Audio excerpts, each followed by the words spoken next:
Good morning. Welcome to another edition of Coffee with Tea. I'm your host, the amazing T Street. Today I'm going to jump right in so I can jump right out of my house. Don't skip the process of investing in you. The reason I wanted to wait and hold off on this topic until Friday is because I don't know about you, but I have a little bit more time on the weekends to really focus in on the things that I want to do for tea. And so I thought I would kick our weekend off with the discussion of how do we invest in ourselves. I'm always on here talking about sewing into other people and being a blessing to other people and all that. And that's really true and it's really, really good. But can I just tell you, I gotta feel tea before I can ever go out and fill the cups of kids. I got to fill the pitcher that is me before I can ever go out and pour into all these little empty cups of young people that God has called me to bless. And so today I wanted to come on and talk about the three things we can do to invest in ourselves. And the first one is to feed our minds. Y'all, people ask me all the time, kids especially, Miss T, how can you become a great speaker? And I say, you have to read. You've got to spend some time feeding your mind. You can do that a number of ways. If you're not a great reader, like I prefer reading through Audible.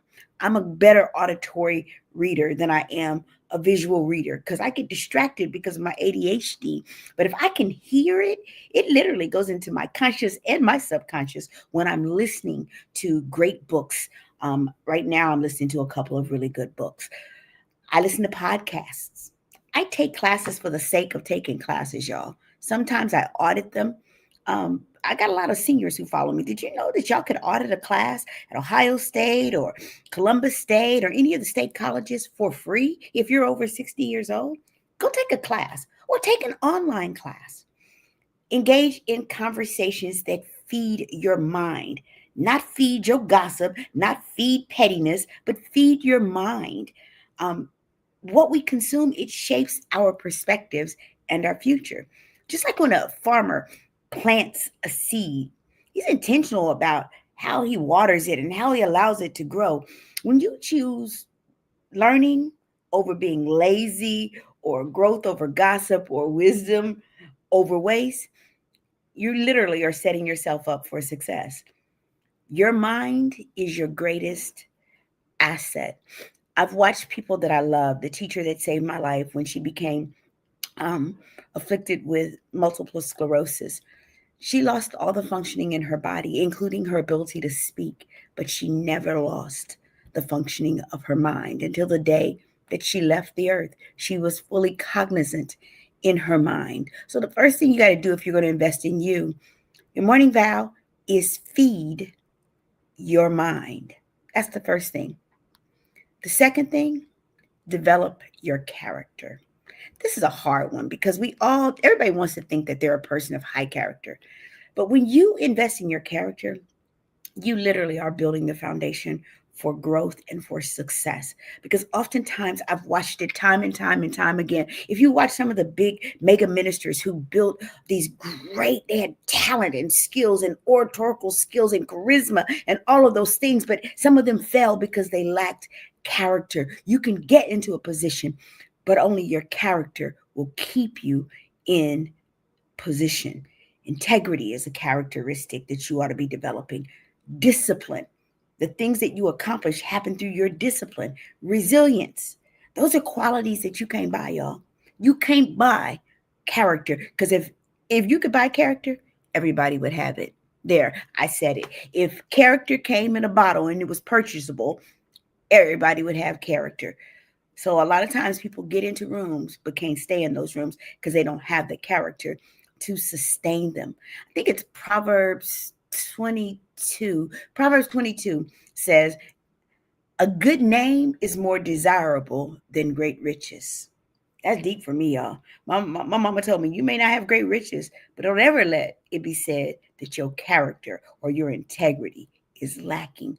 You can lack money, but don't lack integrity because integrity will take you into rooms that money cannot. Build a life that is trustworthy and reliable. If you say you're going to do something, do that thing. So, number one, feed your mind. Number two, develop your character. Number three, and this is the one I'm guilty of, y'all. Y'all look at me and can tell, but I'm working on it. Y'all can tell I'm working. Can y'all see? Y'all see all my stuff coming down and all the things? is care for your body. Good morning, Alana. Good morning, Toya. Care for your body. I'm learning as I get older. Dang, I wish I had done some things differently when I was younger because my body is paying the cost of some decisions that I made when I was much, much younger. So if you're young, y'all, care for your bodies because you're going to need them as you go into old age. Invest in your bodies, but also invest in your spirit, man. For as much as I love to go and, well, I don't love it, but as much as I'm now going up and running the stairs, well, okay, walking the stairs. I'm trying to have integrity, y'all. Walking the stairs and then walking a couple of miles at Hoover Dam to care for my body. You also have to care for your spirit, man. Can I tell you, the spirit man is the part of you that goes on even when your body has depleted. Your spirit man is the thing that takes us into eternity. I'm not taking this right here into eternity. I am taking my spirit man into eternity. You only get one body, and it carries you through every assignment and every opportunity that you're given, every challenge. Your body carries you through it. So y'all eat well, exercise. Okay, I'm stuck on the eat well part, y'all. I'm working on it. And this is the one that is the greatest struggle for me. Eating and working out is not my greatest struggle. Resting is. Our bodies need rest. This weekend, I'm not doing anything with anybody.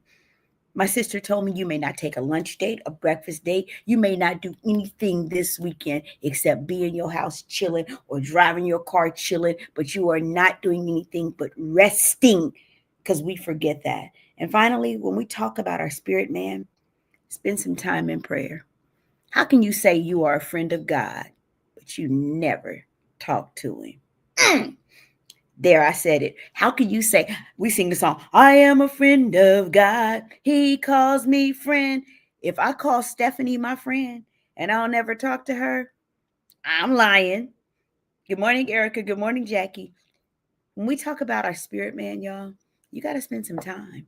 You spend time in the Word of God and you spend some time in prayer with God because that's how you build and deepen your friendship. So if you today want to go through the process of investing in you, it's simple. Feed your mind, develop your character, and finally, care for your body and your spirit, man. And you know what? You too can be amazing. I'm working on all those things. Good morning, Brother Ken. So I'm closing this coffee with tea for the weekend, but I wanted to leave you with this word as we go into the weekend. Y'all, this is a good time to reflect on how can we invest in ourselves. It's great to invest in other people, but charity begins at home and spreads abroad. I'm the amazing T Street, but you know what? Absolutely, positively nothing amazing in me that's not in each and every one of you. So, whatever you do, don't skip the process of investing in yourself. Have an amazing weekend.